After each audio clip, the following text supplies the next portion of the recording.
사사기 4장 3절에서 9절 말씀을 통해 내 힘으로 산 적도 없는데 내 힘으로 살려고 걱정하지 말자 라는 제목으로 하나님 말씀 증거하도록 하겠습니다.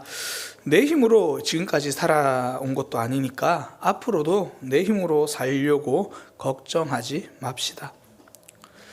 신앙은 해결보다 해석이 먼저입니다. 그러니까 믿음은요, 삶의 내 문제를 뚝딱 해결해 주는 도깨비 방망이로서 역할은 좀 신통치 않을 때도 있습니다. 그러니까 당장 해결되지 않을 때가 많다라는 거죠. 대신에 내 삶을 해석해 주는 해석집의 역할을 해줍니다. 제가 사역을 하다 보면요, 예수님을 믿게 되는 사람들을 자주 만나요. 제가 사역을 해서 그런 것 같아요. 그래서 이제 그분들의 이야기를 들어보면 삶에 대한 해석이 많이 달라져 있어요. 그전에는 누가 주위에서 교회 가자 그렇게 말하면 그 말이 굉장히 귀찮은 권면처럼 들렸는데, 예수님을 믿고 이제 돌아보니까 그 귀찮던 권면이 사실은 하나님의 프로포즈였고 하나님의 부르심이었다라고 해석이 달라져 있는 거예요. 어떤 이들은 중고등학교 때 기독교 학교에서 말씀 들었는데 졸기만 했다 그러고, 자신의 가족 중에서 혹은 친척 중에서 친구 중에서 그렇게 교회 한번 가보자고 해도 무시했던 그런 이야기. 그런데 하나님이 그동안 그 많은 상황과 사람과 말씀을 통해 나를 불러주고 계셨다, 그것을 발견했다라고 이야기를 하는 거죠.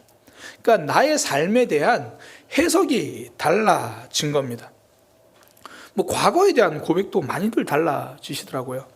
그전에는 투덜대던 과거였어요. 원망하던 과거입니다. 예수님 믿고 나면요, 그거부터 달라져요. 그러니까 그 모든 내가 원망하고 투덜거렸던 그 과거가 은혜의 길이었음을 고백하는 거예요. 우리가 은혜라는 찬양 가사 있잖아요. 내가 누려왔던 모든 것들이, 내가 지나왔던 모든 시간이, 내가 걸어왔던 모든 순간이 당연한 것이 아니라 은혜였다. 그러니까 이게 하나님을 알게 되어서 그렇거든요. 하나님을 알면 내 삶이 은혜로 해석되는 거예요.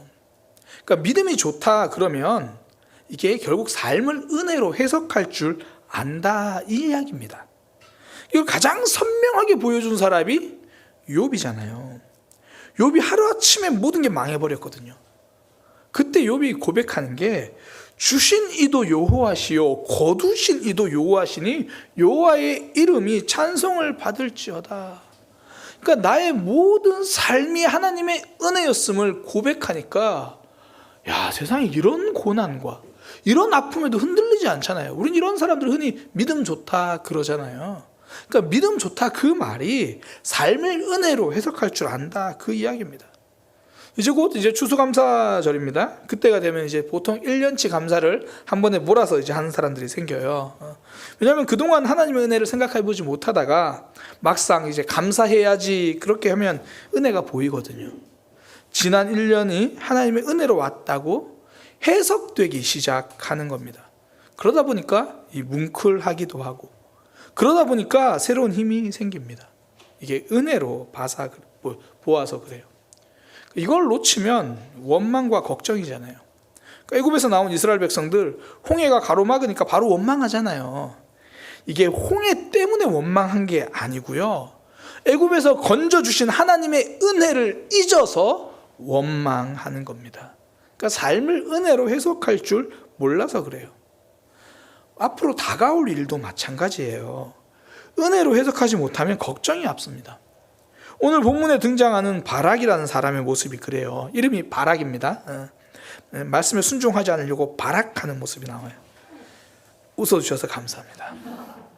지금 이스라엘 백성들은 이 하솔 왕 야빈 때문에 고생을 하고 있어요. 그 야빈 밑에 시스라라는 장군이 있는데, 그 장군이 완전 무장을 하고 이스라엘을 괴롭히고 있거든요. 성경에 보면 철병거 900대 그러는데, 이 당시로는 엄청난 군사력입니다. 이렇게 생각하시면 돼요. 남들 아무도 탱크가 없을 때 이 시스라는 탱크 몰고 다녔다, 이런 거예요. 남들은 전투기가 한 대도 없을 때 시스라는 전투기 편대로 이렇게 운행하고 다녔다, 그렇게 생각하시면 됩니다. 그러니까 그런 상황에서 하나님이 사사 드보라를 통해서 이제 바락한테 너 앞에 나가서 전쟁하고 싸워라 그렇게 이야기하는 거예요. 너는 이스라엘 백성들을 이끌고 시스라와 싸우라. 내가 승리를 주겠다. 하나님이 승리를 주시겠다. 하나님이 승리를 주시겠다 약속하셨는데요, 바락은 그 말에도 아멘하지 못합니다. 여호수아와 굉장히 대조되죠. 여호수아는 가나안 땅 첫 번째 전투가 여리고 전투잖아요. 그 앞두고 있을 때 하나님이 정말 말도 안 되는 이야기를 하시잖아요. 그냥 돌아라. 돌기만 하면 된다. 그때 여호수아는 걱정하기보다 아멘을 선택합니다. 광야에서 인도해 주셨던 하나님의 은혜를 기억해서 그렇습니다. 그러니까 바락은 그 은혜를 보지 못했죠. 그러니까 아멘보다는 걱정입니다. 내가 어떻게 전쟁에 나갑니까? 드보라 사사님도 함께 가면 저도 가겠습니다. 전진하는 믿음이 아니라 지지부진하고 망설이고 있는 그런 삶입니다. 하나님의 은혜를 보지 못하니까 걱정부터 앞서는 거예요. 우리의 삶이 그렇습니다. 오늘까지 내 힘으로 살아온 것이 아니죠. 그런데 꼭 내일부터는 내 힘으로 살아야 할 것처럼 걱정합니다. 지금까지 나에게 맡겨주신 사역, 내 힘으로, 내 능력으로 해낸 적이 없습니다. 그런데 앞으로 해야 할 사역은 내 힘으로 해내야 할 것처럼 걱정합니다. 성도는 내 힘으로 살아온 적이 없습니다. 그러니 내 일도 내 힘으로 사는 게 아니죠. 오늘 설교 제목 제가 잘 안 하는데 한번 따라 읽어 보겠습니다. 내 힘으로 산 적도 없으면서 내 힘으로 살려고 걱정하지 말자. 내 힘으로 산 적도 없으면서 내 힘으로 살려고 걱정하지 말자. 목소리가 작아서 한 번만 더 할게요. 내 힘으로 산 적도 없으면서 내 힘으로 살려고 걱정하지 말자. 오늘 어떻게 딱 예레미야가 왔는데요. 예레미야의 삶은 걱정을 안 합니다. 왜냐하면 예레미야는 그 유럽에서 필리핀에서 다 견디고 왔거든요. 잘 견딘 게 아니고 하나님이 붙들어 주셨거든요. 그 삶을 붙들어 주셨으니까 그 미래도 하나님이 붙들어 주시는 거예요. 내 힘으로 살아온 적이 없으니까 앞으로도 내 힘으로 살 걱정하지 않아도 된다는 겁니다. 그래서 우리에게 필요한 게 뭐냐면 하나님의 능력을 과소평가하지 않는 거예요. 오늘 본문에서 가장 선명하게 대조되는 사람이 이 하솔의 장군 시스라와 이스라엘의 사사 드보라예요. 그러니까 철병거 900대라는 가장 강력한 무기를 가진 그런 장군과 당시로서는 가장 약하고 취약계층인 여성인 이 드보라, 굉장히 대조되거든요. 그러니까 손에 쥔 것만 보면 이게 게임이 안 돼요. 철병거 900대, 그리고 뭐 사사니까 할 줄 아는 게 말밖에 없잖아요. 대부분 사사들은 전쟁에 나가 싸웠다 그러는데 드보라는 그렇지도 않습니다. 할 줄 아는 거는 말밖에 없는 여성. 손에 쥔 것만 보면 게임이 안 돼요. 사단이 잘 쓰는 방법 중에 하나가 손 안에 쥔 거 보라는 거거든요.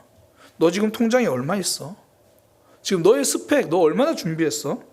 지금 너 건강검진 해보니까 네 건강은 좀 어때? 지금 내 손 안에 있는 것만 보게 합니다. 성도는요, 내 손에 쥔 것을 보지 않습니다. 그 두 손을 꼭 모아주고 하나님께 기도합니다. 내 손은 빈손이어도 하나님의 손에는 능력이 있습니다. 이게 믿는 사람이에요. 믿음의 사람은요, 하나님의 능력을 과소평가하지 않습니다. 그러니까 비교하는 대신 아멘합니다. 바락은 하나님의 능력을 신뢰하지 못하니까 계속 철병거와 자신을 비교하잖아요. 저 사람은 이런 능력이 있는데, 저 사람은 저런 젊음이 있는데, 저 사람은 저런 재능이 있는데, 부모 잘 만났는데, 직장 좋은데, 이것저것 비교하느라 내 삶에서 아멘이 나오기 힘들어요. 아멘이 나오질 않는 거예요. 하나님은 바락이 시스라보다 잘나서 부르신 것이 아닙니다. 하나님이 바락을 통해서 일하실 것이기 때문에 바락을 부르신 거예요. 하나님은 99세 아브라함에게 왜 찾아가서 내년에 아들이 태어날 거라고 약속하셨습니까? 그가 젊고 힘이 있어서 그렇습니까? 아니요. 하나님이 아브라함을 통해서 일하실 거라서 그렇습니다. 하나님은 우리가 힘이 있어서 부르신 것이 아닙니다. 순종을 잘해서 부르신 것은 아닙니다. 아시죠? 누구보다 잘 아시잖아요. 하나님께 힘이 있어서 우리를 부르신 거예요. 너를 통해서 일을 하겠다. 너를 기적의 통로가 되게 만들어주겠다. 그때 아멘 하면 기적의 통로로 쓰임 받는 겁니다. 하나님도 바락을 그 기적의 통로로, 그 통로가 될 수 있도록 부르셨거든요. 6절과 7절이 그런 거예요. 너는 이스라엘 백성들 10,000명을 데리고 전쟁터에 가라. 하나님께서 이 시스라와 그의 병거, 그 700대, 900승, 그 900대, 그 뭐 탱크, 그 전투기, 그거 다 너한테 다 승리하게 만들어주겠다. 넘겨주겠다. 너에게 승리를 주겠다. 쉽게 말해서 맨몸으로 탱크와 싸워도 이기는 기적을 주겠다. 그렇게 약속하시는 거거든요. 이때 필요한 건 아멘입니다. 그러지 못하고 계속 시스라와 자신을 비교하고 있으니까 하나님이 이렇게 말씀하세요. 이번에 가는 길에서 너는 영광을 얻지 못할 거다. 승리의 순간이 너와는 상관이 없을 거다. 기적의 통로가 아니라 기적의 구경꾼으로 남게 될 것이다. 동양고전 장자에 보면 한단지보라는 말이 나와요. 이게 중국 전국시대에 조나라 수도 한단이 굉장히 주목받는 도시였거든요. 뭐 지금으로 말하면 유행의 최첨단을 달리는 뭐 그런 도시였던 셈이에요. 한 시골 청년이 한단이라는 그 도시, 최첨단의 도시로 갔습니다. 가서 보니까 뭐 최고의 도시라서 그런지 사람들이 걷는 모습도 다른 거예요. 걸음걸이가 다릅니다. 사실 이런 말이 과장이 아닌 게요. 전 서울 처음 왔을 때 느꼈어요. 서울 사람들은 모르시죠? 서울 사람들이요, 발걸음이 달라요. 지하철 딱 타고 환승을 하는데 제가 깜짝 놀랐어요. 환승하는 동안 무슨 걷기 대회 하는 줄 알았어요. 그 많은 사람이 정말 이건 시골에서 상경해 본 사람들 아는데 그 많은 사람들이요, 무표정의 아빠 딱 쳐다보고 정말 걷는데 그 모습이 다 같아요.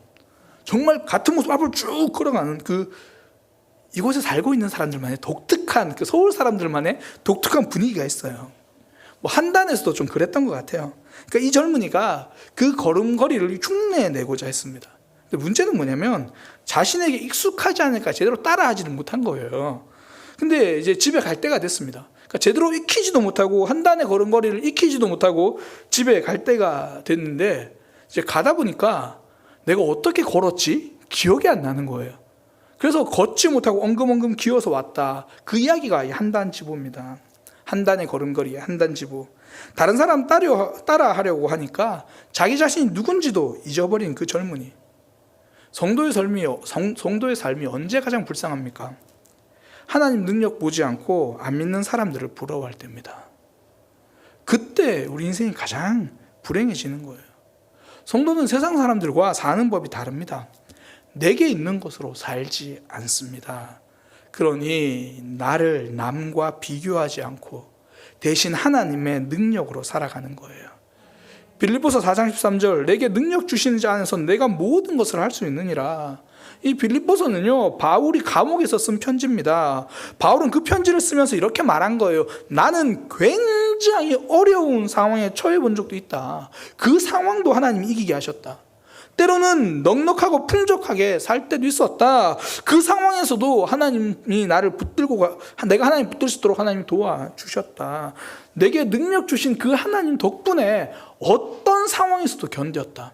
어떤 상황도 이겨냈다. 어떤 상황, 어떤 형편이라도 내게는 힘 주시는 하나님이 계신다. 하나님의 능력이 나를 붙들고 있다는 거죠. 그러니 바울의 삶은 언제나 전진입니다. 그러니까 이게 꼬이기 시작하면 신앙생활이 버거워지는 거예요. 그러니까 나는 가진 것도 없는데, 할 수 있는 것도 없는데 미래가 너무 큰 거예요. 미래가 다가오는 게 너무 크게 다가옵니다. 문제가 너무 크게 보여요. 결국 이러지도 못하고 저러지도 못하고 걱정하느라 앞을 향해 걷지를 못하는 거예요. 성도는요, 하나님의 능력을 과소평가하지 않습니다. 예수님은 나인성 과부의 죽은 아들도 살리셨습니다. 우리의 삶 아직 죽은 삶은 아니잖아요. 뭐 때로는 죽을 만큼 힘들 때도 있지만 그 과정에서도 아멘하며 전진하는 사람이 성도입니다. 그때 하나님이 우리의 삶을 기적의 통로로 만들어 주시는 거예요. 그러니까 이렇게 생각하시면 됩니다. 하나님의 능력 보고 아멘하면 아브라함이고요, 다른 사람과 비교하고 망설이면 바락이 되는 거예요. 성도는 하나님의 능력을 과소평가하지 않습니다. 그러니까 지금 가지고 있는 게 얼마나 됩니까? 어떤 능력이 있습니까? 아무런 능력이 없어도 돼요. 하나님이 능력이십니다. 성도는 그 하나님 붙들고 살아가는 거예요. 그래서 하나님 붙들고 아멘 하면서 전진하는 그런 삶, 그런 믿음의 삶이 되기를 소망합니다. 또 하나는요, 이 바락의 걱정이 뭐였냐면 사람이었어요. 승리를 주시겠다고 약속하신 하나님을 보는 게 아니라 이 드보라 사사님이 나와 함께 하시나 아니나 그거 보고 있었습니다. 그러니까 하나님은요, 사람을 통해서 일하십니다. 그러나 꼭 저 사람을 통해서만 일하시는 건 아니라는 거예요. 그러니까 지금 드보라 사사님이 꼭 계셔야 내가 승리할 것 같다. 하나님은 바락을 통해서 일하시겠다고 하는데 바락의 생각에는 저 사람이 있어야겠다고 생각을 하는 거죠. 그러니까 지금 나를 도와주는 사람, 지금 내 편이 되어주는 사람, 힘드는 사람, 그 사람이 있어야 내가 뭔가 좀 할 수 있을 거다, 그렇게 말하는 거죠. 그 사람에게 매여 있는 거예요. 사람에게 매여 있으면요, 하나님의 은혜를 놓칩니다. 그걸 가장 많이 선명히 보여주는 사람이 아론이잖아요. 아론이 이제 광야에서 이스라엘 백성들과 함께, 모세와 함께 나왔잖아요. 근데 모세가 시내산에서 율법을 받으러 올라갑니다. 40일 동안 내려오지 않으니까 밑에서 이제 갈팡질팡 하는 거예요. 백성들이 이렇게 말합니다. 모세가 산에서 너무 늦게 내려와요. 무슨 일 생긴 것 같아요. 그러면서 어떻게든 우리를 여기서부터 인도해낼 신을 좀 만들어주세요. 아론에게 그 이야기를 하는 거예요. 아론도 지금 모세가 눈에 보이지 않으니까 결국 금송아지를 만들거든요. 하나님이 지금까지 광야를 인도해 주셨던 그 은혜를 놓쳐버리는 거예요. 모세라는 사람에게 매여 있으니까. 모세가 아무리 뛰어난 지도자라 하더라도 사람에게 매여 있으면 은혜를 놓칩니다. 반대의 경우도 있죠. 나는 저 사람 때문에 힘들다, 저 사람 때문에 못하겠다. 부정적인 의미에서도 그 사람에게 매여 있으면 하나님의 은혜를 놓치지 못합니다. 엘리야 선지자가 그랬잖아요. 엘리야 선지자가 갈멜산에서 그 전투에 승리했습니다. 그리고 3년 동안 내리지 않던 비도 내렸어요. 그만하면 하나님의 은혜 붙들고 갈 것 같은데 딱 한 사람한테 걸려요. 이세벨 때문에 좌절합니다. 이세벨이 자기를 죽이겠다 그러니까 그때부터 두려워서 그 이세벨한테 매여가지고 하나님 주신 능력 다 잊어버리고 하나님이 말씀하신 그 말씀 다 잊어버리고 은혜를 놓치는 거예요. 그러니 하나님이 그 엘리야에게 찾아와서 하시는 말씀, 이세벨만 보고 있지 마라. 아직 바알과 아세라에 무릎 꿇지 않은 7,000명을 내가 남겨두었다. 사람에게 매기 시작하면요, 하나님의 은혜가 보이지 않습니다. 성도는 사람에게 매여 사는 것이 아니라 말씀에 매여 사는 거예요. 바락은 드보라를 볼 게 아니라 하나님 말씀에 주목했어야 합니다. 주일마다 나에게 주는 그 말씀 붙들고 살아가는 게 성도거든요. 내가 시스라의 그 병거를 너의 손에 붙여주겠다. 하나님의 약속이잖아요. 지금 힘들고 어려운 거야. 내가 힘 주겠다. 오늘 첫 번째 찬양했던 게 그거잖아요. 내 백성이 나를 향해 떠나갔지만 나는 너를 결코 놓지 않겠다. 어떤 상황에도 너를 포기하지 않겠다. 나는 나를 포기하고 싶을 때가 있고 사람들은 나에게 기대를 자꾸 이렇게 기대하지 않고 나를 떠나갈 때가 있잖아요. 사람에게 매이지 마시고 하나님의 말씀에 매여 살아가시기를 소망합니다. 제가 로마서 말씀 요즘 쭉 묵상하고 있는데요, 8장을 묵상하면서 하나님께 굉장히 감사했던 그런 적이 있어요. 그 8장의 내용이 그냥 그런 거예요. 우리의 구원이 아직 완성되지 않았다. 하나님께서 우리의 구원도 앞으로 완성시켜 가실 거다. 지금 우리가 필요한 건 견딤이고 지금 우리에게 필요한 건 하나님을 바라보는 거다. 그 말씀이 위로가 되는 게, 제 모습을 보면 볼수록 좌절되고 제 모습을 보면 볼수록 왜 이렇게 죄투성이지, 그런 생각이 참 많이 들어요.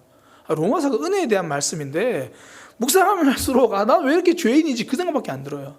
근데 8장 그 말씀 앞에 서니까 그래, 지금 과정 중에 있구나. 지금은 부족해도 하나님이 나를 붙들어 주실 거야.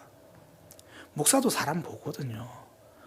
저 사역자는 굉장히 사역도 잘하는 것 같고, 저 목사님들 훌륭한 것 같고, 막 사람 보고 무너지고, 남들은 저렇게 신앙생활 잘하는 것 같은데 난 지금 뭐 하고 있나 그런 생각 들 때 결국 말씀 앞에 서야 회복이 되더라고요. 말씀 앞에 서야 위로받더라고요. 사람에게 매여 사는 게 아니라 말씀에 매여 살아가는 사람, 그 사람이 바로 성도입니다. 우리는 지금까지 하나님의 은혜로 왔어요. 하나님 우리에게 그 말씀해 주셨잖아요. 내가 은혜로 너를 구원했다.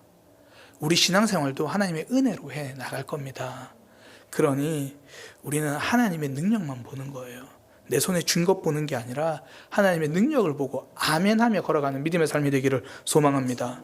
사람에게 매여 살지 않고 나에게 하신 말씀에 매여 살아가는 믿음의 삶이 되기를 소망합니다. 지금까지 은혜로 붙들어주신 그 하나님을 기대하며 살아가는 믿음의 백성 되기를 소망합니다. 기도하겠습니다. 하나님, 지금까지 나의 힘으로 살아온 것이 아닌데 앞으로의 삶은 나의 힘으로 살려고 걱정하고 있는 저의 연약함을 고백합니다. 하나님, 내 손에 가진 것 없어도 하나님을 붙들고 살아가게 하여 주옵소서. 하나님의 능력을 바라보며 주님 말씀에 아멘하고 전진하는 믿음 되게 하여 주옵소서.